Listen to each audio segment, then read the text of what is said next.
This is Paul. Yeah. For those in law enforcement that have issued a court order, yes, it is not up to you to decide when you're going to serve the individual. Mhm. It says on or before the next judicial day. Yeah.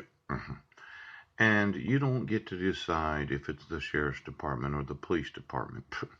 The court order itself, yes, stipulates, yep, uh, who should serve the person and when they should be served. Yes.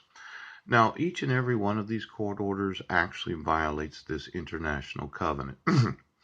From the first protection order, where you didn't give me any notice of court hearings in 2011, yes, to serving me on Guam, yes, after you'd issued it. See, on or before the next judicial day, you shall knowingly serve the individual named. Yeah. Now, somebody thought this was funny. Right. Let's just not serve Paul for 9 weeks after issuing it in 2013. Yes. And then let's see if he does something wrong. What you want to do is set individuals up to be arrested. Pooh. And that is the arbitrary arrest and detention. Yeah. Now, these extrajudicial punishments that individuals receive because of your refusal to acknowledge their right to get notice of court hearings, right? Your refusal to acknowledge the obligation of proof of service after court hearings. Yes. And this whole idea that you, as law enforcement, you can do whatever you want. Actually, you can't.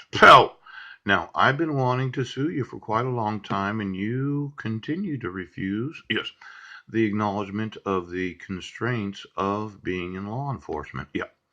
Now, my thought was that as soon as you have a court order issued from a judge, yes, you immediately have to go serve the individual. You can't wait to serve me. Well, you issued it August 12th, yes, of 2011. You served me in October, yes, wasn't it? Yeah. The probation officer that served me. Yeah. That is not the local sheriff or police departments. Right. So you took yourselves an extra month for whatever reason. Yes, you did. Now I'm going to want to know, when was it that my wife, yeah, she gave the actual protection order. Yes.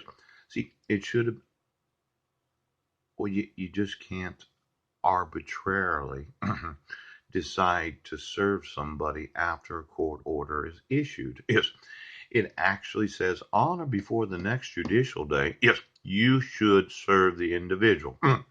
Now, you gave yourselves a couple weeks during that July 31st, 2015. Yes. Local police department didn't know where I was. No. Nope. They didn't see me at all. Pooh!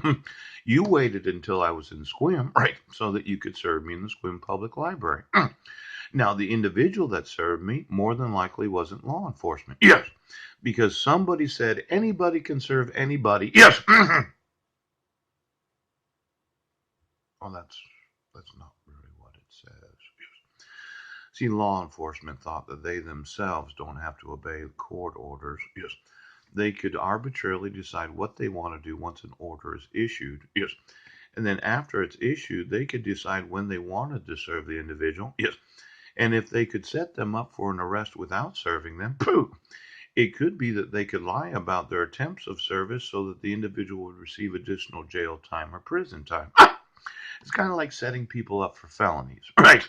You want them to go to prison. Prison.